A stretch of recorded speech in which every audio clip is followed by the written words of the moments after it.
Well, good afternoon, good afternoon, good afternoon to you, one and all. Our prayer is that you have had a fantastic day, even if that day has been filled with pain, even if that day has been filled with sorrow and heartache. This is still the day that the Lord has made, and we shall rejoice and be glad in it. Because just like Grandmama said, can't nobody do you like Jesus. Can't nobody do you like the Lord. Yes, odd time came in. Um, wasn't going to do it, but decided to get on here and just share a little something with you real quick. Doe, good afternoon to you. And want you to keep some families lifted up in prayer. The Dubose family, we want you to keep Iris Thomas and her family in prayer. We also want you to keep um, Rosalind Steverson family in prayer. She went home to be with the Lord this morning. So we just need you to do that. Linda, Barbara, bless you for being here with us. And so we just had the celebration of Iris's son. And we just had on Tuesday the celebration of Pastor Dubose. And so now we're going to prepare for the celebration of Rosalind Steverson. We also want you to keep oh God, the name just escaped me that fast. The James family, in the fact that Lady James, who is the widow of Pastor T.F. James, her calling hours are 4 to 6 tonight at Black's Funeral Home. And then celebration of her life is tomorrow. So we need to keep each and every one of them lifted in prayer. Jay, Linda, Debbie, Timothy, Tom, bless you. We want to thank God for each and every one of you. Not going to keep you on here long because I'm going over to the funeral home for the calling hours of Sister James. And then I'm going to go home and try to rest my mind and look at what I need to preach on Sunday morning. And so thank you so much for those that are live and for those that will be watching later. Thank you so much. Wanted to share this with you real quick. Please make sure you are drinking your water. That is overwhelmingly important. Bless you, Barbara. Please, please, please, please, please. The one thing that I have to do today is to get caught up on my water. And I'm telling you, as you are fasting and as you are seeking the Lord, the lack of H2O, the lack of water will become evident. And so we want you to make sure that you do that. Harshberger family will do that as well. That is overwhelmingly important. Make sure that you get the do's and don'ts. Hi, Gladys. How are you? Get the do's and don'ts. And I pray that I'm trying not to have another interruption, but those things are really out of my control. So that I can get some more stuff out here so that you can have more of a variety to choose from in order for you to be able to do that. All right, that I appreciate that, Barb. That means the world just to know that you're doing it, like I said, I'm on at a weird time. I do plan on being on tomorrow at 12 noon. Prayerfully, nothing else will happen, and we will go from there. But I do have a question. The question is, do you know God loves you? Do you know God loves you? Sharon, good afternoon. Herma, how are you? Sharon, I believe I got something from you, and I want to say thank you. And if I didn't get it from you, I'm saying thank you.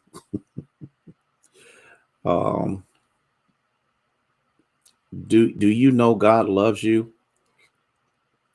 it is easy to say, yeah, I do. And that has nothing to do with what you just said, Barb.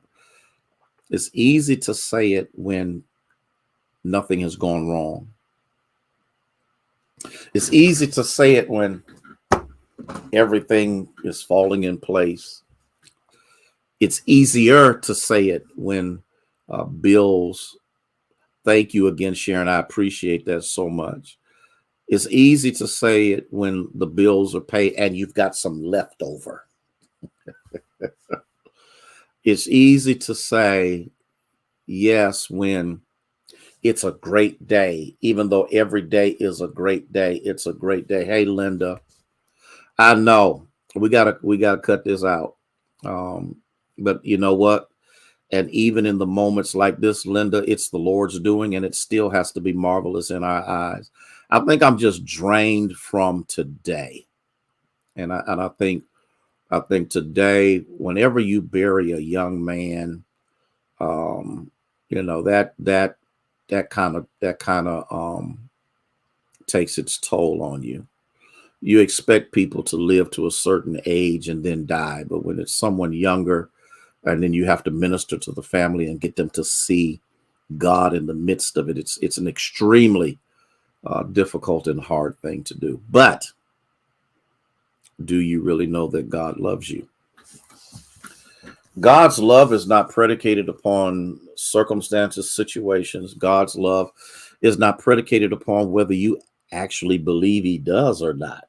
That's some deep stuff right there, because many times our involvement and activity of love is predicated upon interactive love or reciprocal love. And God loves us even when we don't love him. God loves us even when we don't like him. God loves us even when we don't care for him. God loves us. Hey, Denise, God loves us when we don't even love ourselves. God loves us when we're contrary, difficult, crazy, lunatic, psychotic.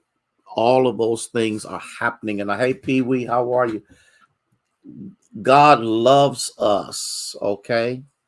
Now, somebody might say, well, that sounds pretty good, but what's the proof? I'm glad that you asked me, because there's much proof that will help it to be understood and known that God loves you. These are the promises of God. God has promised that he would love you. For in Romans chapter 5, verse 8, Romans chapter 5, verse 8 says, but God demonstrates his own love toward us, that while we were yet sinners, he died for us. I love you, Cora.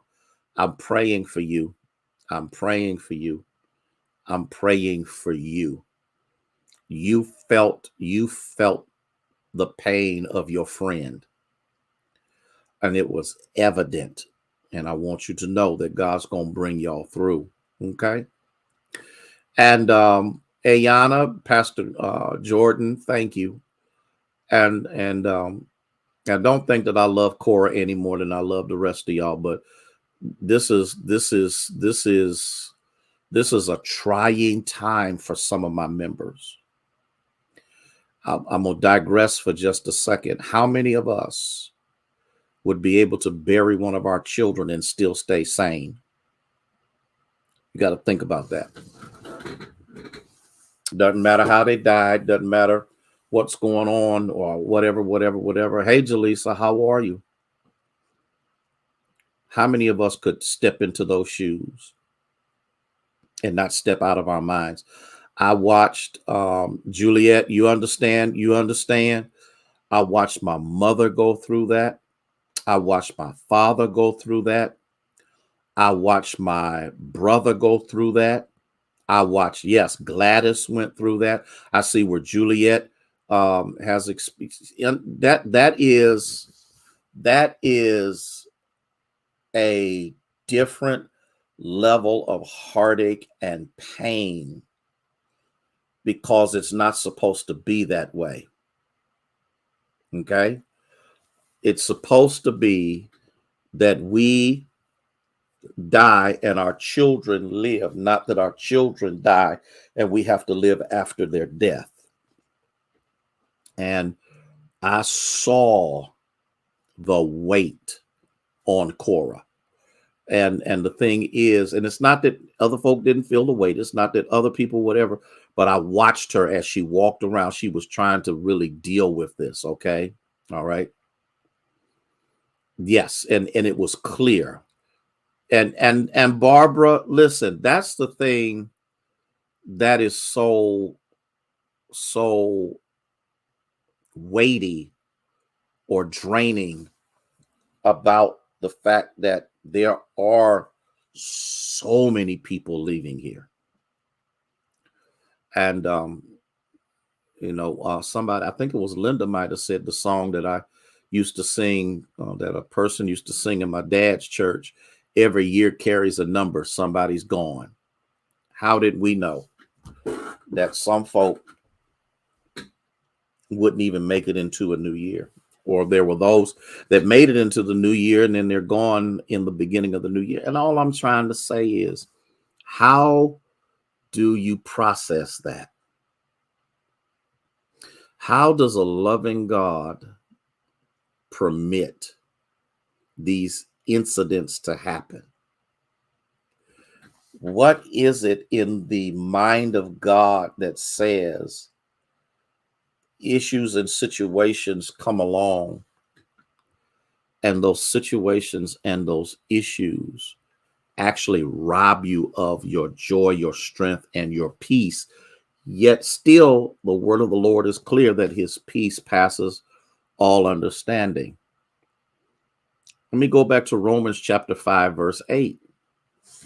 But God demonstrates his love towards us in that while we were yet sinners, Christ died.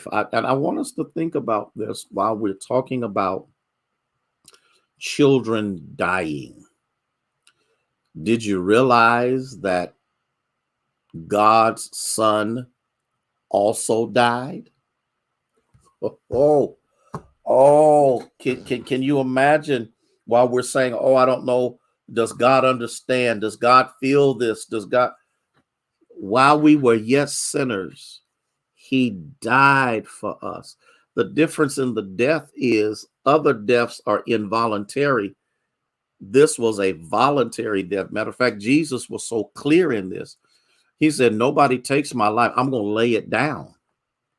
And I do it. I want you to hear me.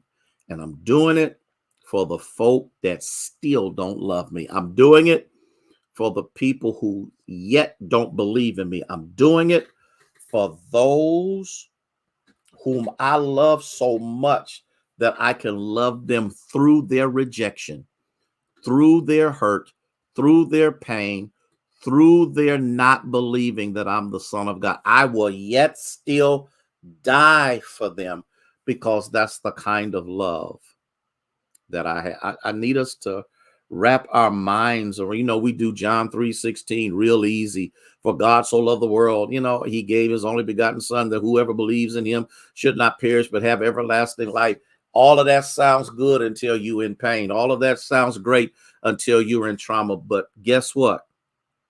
No matter what our opinion, no matter how we feel, no matter how difficult it is, it does not change the fact that while we were yet sinners, Christ died for us. What kind of love? Hey, Faye, what kind of love is this that the Father has for us, that his son would lay down his life for his enemies, no less his friends? Listen, y'all have a good day. Pray for all of these families that are going through this trauma, this crisis, this crushing, because some way, somehow, God brings you through more than a conqueror. You have a blessed day. You get some rest, because God knows when I get home, I got to rest my mind, because I got a homegoing celebration coming up, and I don't want to do it. I'm just being honest, but it doesn't change whether I want to or not.